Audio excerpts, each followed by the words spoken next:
This is Democracy Now!, democracynow.org, The War and Peace Report. I'm Amy Goodman. The families of two Trinidadian men killed by U.S. boat strike in the Caribbean are suing the Trump administration for wrongful death and extrajudicial killing.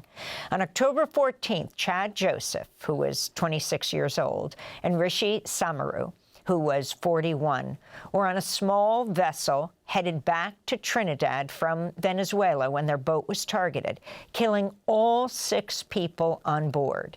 Soon after, President Trump released video of the strike on social media, referring to those killed as narco-terrorists.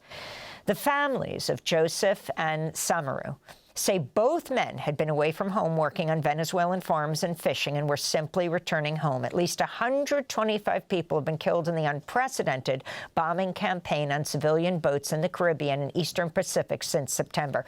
This is Chad Joseph's uncle, Pop Salvery, speaking about President Trump. He's supposed to face murder charges because it's a criminal offense. You cannot be bombing people's boats, like that, on saying international water and saying narco trafficking and raise your proof, raise your proof. Well, the families say neither man was involved in narco trafficking, and their attorneys have laid out arguments for why these strikes were illegal under all circumstances.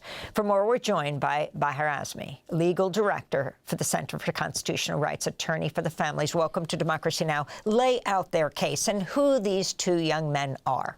Yeah, these are two Trinidadian citizens. They were sort of itinerant farmers and fishermen who had been long awaiting for a ride home from Venezuela, where they worked, and were assassinated on their boat along with 4 other people.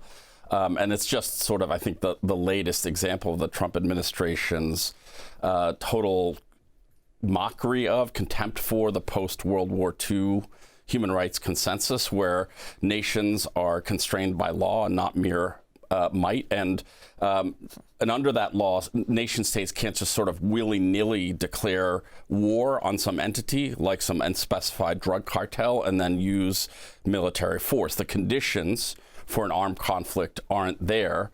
And so, therefore, this is just an outright cold-blooded murder. So let's talk about the laws. Yeah. Your suit was filed under 2 federal statutes, the Death on the High Seas Act, yes, a law that allows family members to sue for wrongful deaths occurring on the high seas, and the Alien Tort Statute, which allows, well, tell us about foreign citizens to sue in U.S. federal courts for human rights violations. Explain both. Yes. So the Death on the High Seas Act is a species of U.S. Admiralty law. It's a statute that authorizes individuals to sue the United States government for wrongful death, and wrongful death here is synonymous with illegality.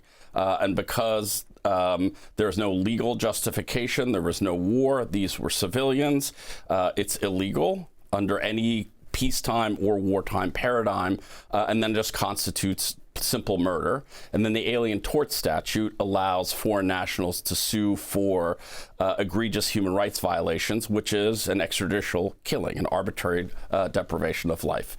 So we're pursuing these claims with our partners at the ACLU. Earlier this week, Congress held the first public hearing to address U.S. involvement in Venezuela. This is 5 months after the unprecedented bombing campaign against alleged drug trafficking boats in the Caribbean began. This is Senator Tim Kaine. I'd like to talk about the complete weakness of the legal rationale about the strikes on boats in international waters, but I can't because the administration has only shared it with members in a classified setting. I can't tell you why the domestic rationale is hollow and the international rationale is hollow. I can't tell you why the rationale for attacking Venezuela is hollow because, again, the rationale has been shared with us in a closed setting. I can't talk to you about the weakness of the targeting criteria being used to attack boats in the Caribbean and Pacific. I would encourage any colleague, if you have not, go to the classified setting and ask for a briefing on each strike and ask this question: what was the evidence that there were narcotics on that craft? You will be very surprised if you ask that question about every strike. So if you can respond to what he's saying, and if you expect to learn new information and discovery in these suits, something that senators and everyone else have not been able to learn. Yeah, I mean, he's right. The purported legal justification, the memo that somehow authorizes this, is being kept secret. At the same time, the administration sort of postures and boasts about the legality of this. And with the ACLU, we filed a separate FOIA lawsuit to try and get that memorandum. But you know, under any legal theory, there's no way these killings are justified. And in the end, they're like ultimately, I think, killings for sport and for spectacle. And no more can the U.S. military assassinate civilians on the high seas than paramilitary forces can shoot civilian protesters in the face or in the back.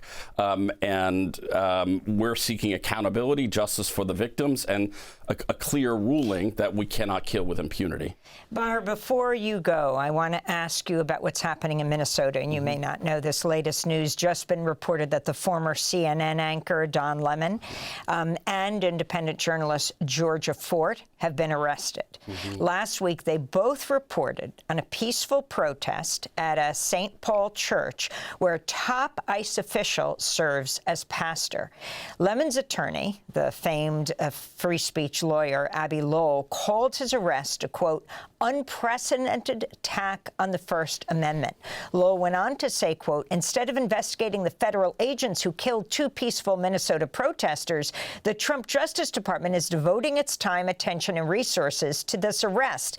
And that is the real indictment of wrongdoing in this case, Abby Lowell said. Your final comment. Yeah, I mean, I think what's happening in Minneapolis is this sort of terrifying deployment of Trump's brown shirts, you know, incentivized 50 grand vigilantes, and the punishment of journalists or perceived political opponents. And to connect it to your prior segment, I think a bit of a dry run, a rehearsal for deployment of troops during elections.